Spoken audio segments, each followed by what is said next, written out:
Hello and welcome, fellow motorsports fans. Since it hasn't quite been the usual fantastic race week due to the holidays, I've decided to present a bit of a different video this time around. As you could already read, we are going to be talking about my top 5 karting drivers to graduate to cars full-time for the next season. Now, we quickly have to outline a few rules for this, aside from the fact that most of these drivers have already debuted, because as I said, we are going to be talking about full-time car racing season. There are a few biases to consider. First of all, we are only going to look at the core European competitions, so the FIA-backed series and the WSK series, as well as some of the IME and Rotax European series, but not international or overseas competition. So there could technically be a top 2 driver from Asia somewhere, but if he's never done a European competition, I won't consider him in this list.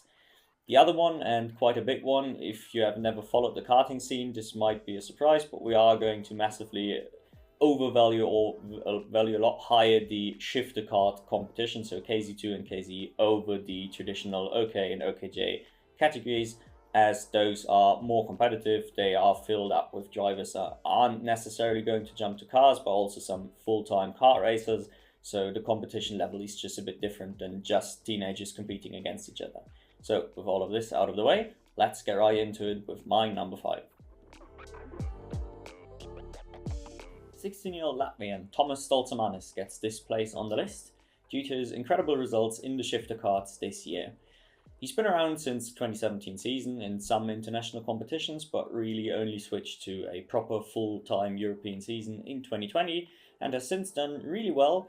But he's always been a bit of a dark horse pick, if that makes sense. Now, part of this is due to him driving for Energy Cause, which, you know, when you are competing against the likes of Kart Republic outfits and the likes, it is very difficult and you're not necessarily expected to go win all the big trophies, but you can still be considered a massive talent, which I think Thomas has consistently been. He's also been in contention for a Ferrari Driver Academy seat, I believe 2 years in a row now. He's not been picked up for reasons unknown to me, but I think this shows that there's also an interest from the F1 teams already in him. And he has recently debuted in the Southeast Asian Formula 4 at one of the most recent rounds around Sepang, I believe. So he is looking to step up this year full-time to F4, and we should expect great things from him.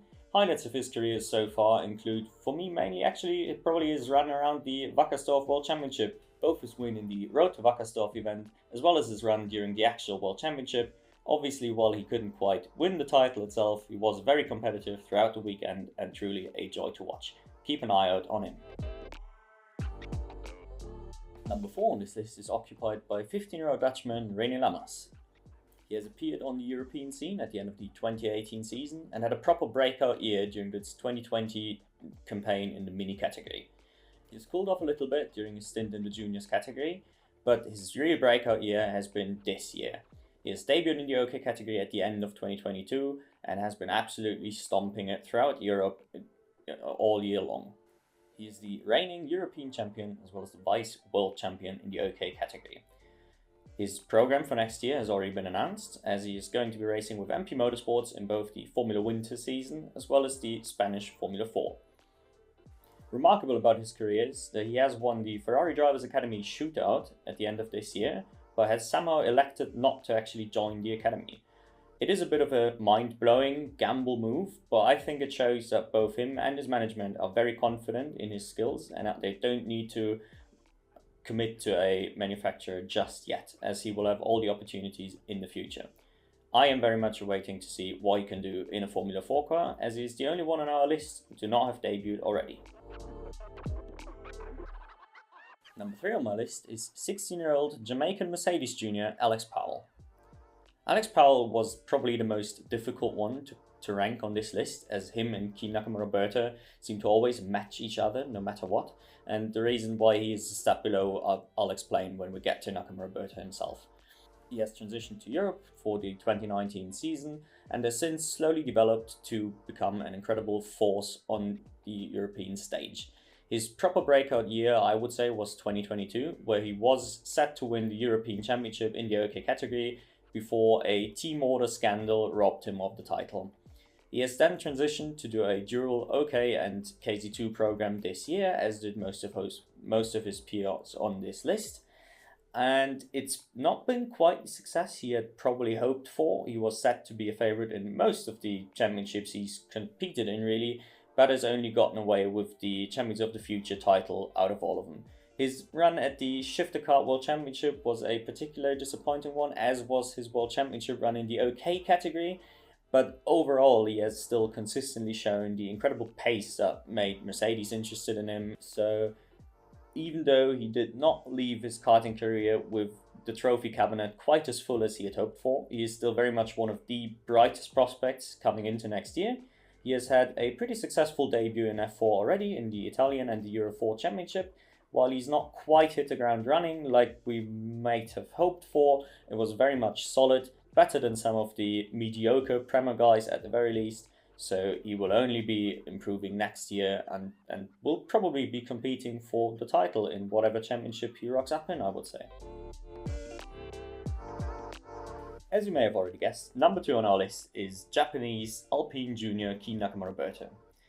His and Paul's careers are linked throughout, really. Nakamura Berta was the world champion in the OKJ category in 2021 and has since been a dominant force in the European scene, really. He is the 2022 OK European champion after the aforementioned team order drama, where, well, Evan Gilter let Kei Nakamura Berta pass to secure the title despite Powell winning the race. It was a bit of shocking at the time, but it's not like the title wasn't deserved at all. Kei Nakamura Berta very much one of the strongest drivers of the season, so we shouldn't take this away from him. This year he's gone on to do the same as Powell, a combined OK and KZ2 program, and in a very similar fashion to Powell, it's not quite yielded the results he may have been hoping for. The pace was there throughout, no doubt about that, but similarly, bad luck at the wrong time, getting caught up in incidents as well, and just a bit messy throughout the year.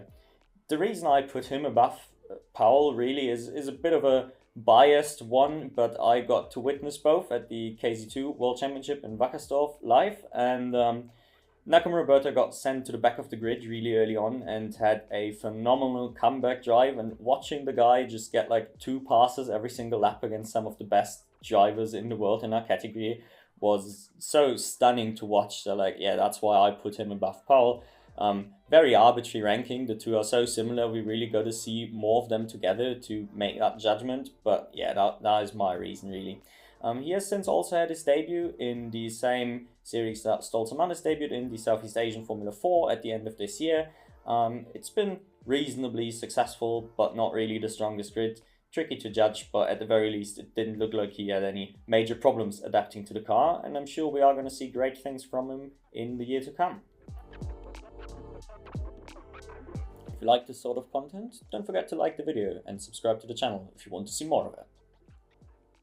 Number 1 on this list couldn't be anyone else than the British sensation, Fast Freddy, aka Freddie Slater, the youngest guy on the list with just 15 years old, and what a sensation he's been throughout his career really. He first became a notable figure in the 2020 season, where he really started dominating the OK Junior category with a world champion title to sort of round off his year. He continued that domination throughout 2021 really, even though he missed out on the world championship title to Kei Nakamura Berta. He's been fantastic everywhere else really. His debut in the OK category was really good in 2022, but not quite the same level of dominance. But then we got to 2023 and man, his year has been absolutely incredible.